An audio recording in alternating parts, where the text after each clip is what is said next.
Operaciones vectoriales. Hoy vamos a aprender a diferenciar entre magnitud escalar y vectorial, realizar operaciones básicas, suma y resta de vectores por el método gráfico.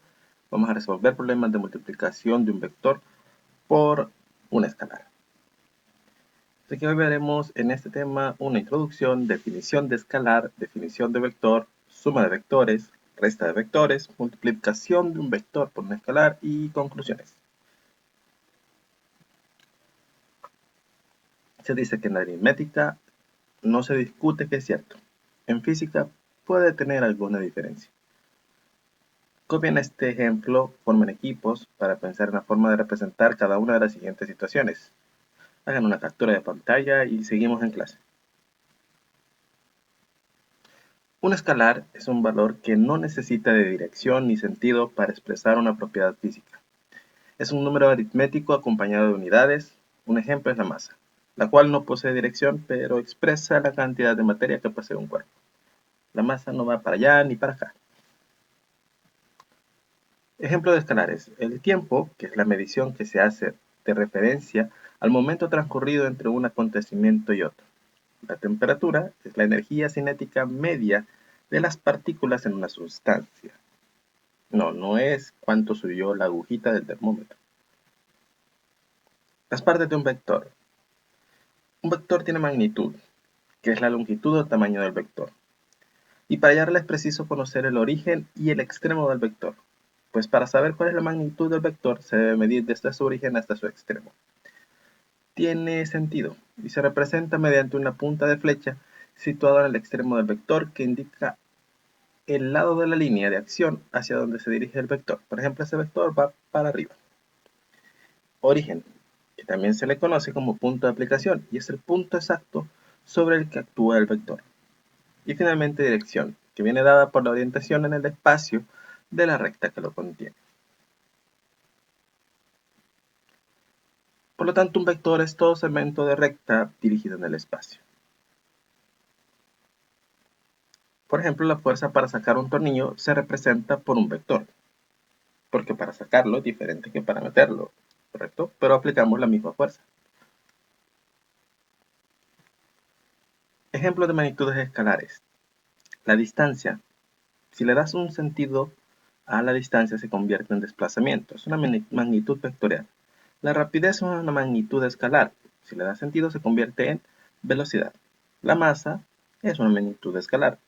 Pero el peso es una magnitud vectorial porque es la fuerza con la que nos empujamos hacia el centro de la Tierra. La temperatura es una magnitud escalar y una magnitud vectorial es la fuerza.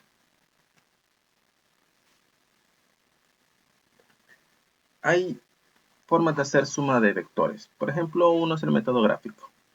Y en el método gráfico lo que vamos a hacer es un diagrama en el que vamos a dibujar el vector denominado D1. Luego vas a dibujar el vector denominado D2, que comienza de donde terminó el vector D1, y el vector denominado D3, que comienza donde terminó el D2. Si no me comprendes, está la imagen.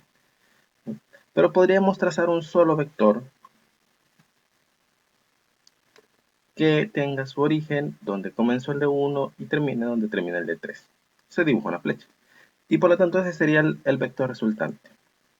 Y a través de medidas con una regla podríamos saber cuánto es el nuevo vector.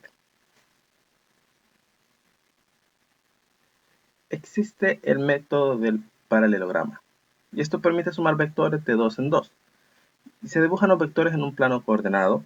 Luego se determina el ángulo de cada vector, poniendo del positivo de eje X y dirigiéndolo en sentido contrario al movimiento de las agujas del reloj.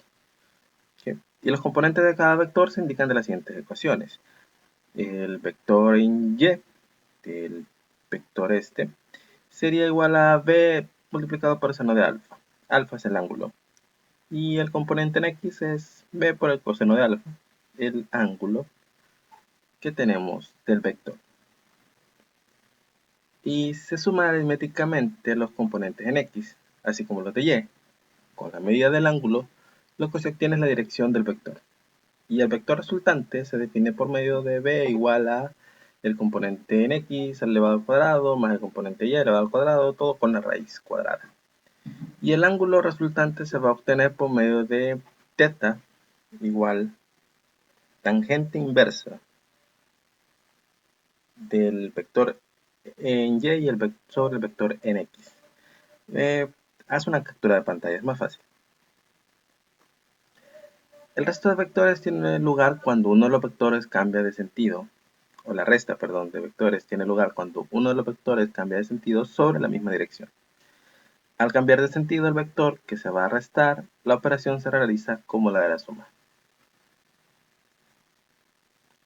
Y para multiplicar un vector por un escalar, lo que se hace es multiplicar c por b, y el vector aumentará su magnitud, y la dirección va a quedar definida así. Si c es positivo, que es la magnitud que vamos a utilizar, el vector no cambia de sentido. Pero si c es negativo, el sentido será opuesto al del vector original. Aquí solamente es que aumenta la magnitud, pero dependiendo del sentido de la magnitud, perdón, será la nueva dirección del vector.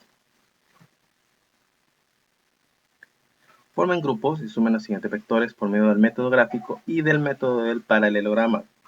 Chicos, lo entregarán en una hoja con constancia de procedimiento, así como una lista de 2 ventajas y 2 desventajas de cada método. Bien, eso ha sido todo por hoy. Es un ejemplo fácil. Los espero en la próxima clase de Clase y Conciencia. Tenemos Facebook, Instagram, Twitter, Spotify. Oh, hemos crecido, señores. Gracias.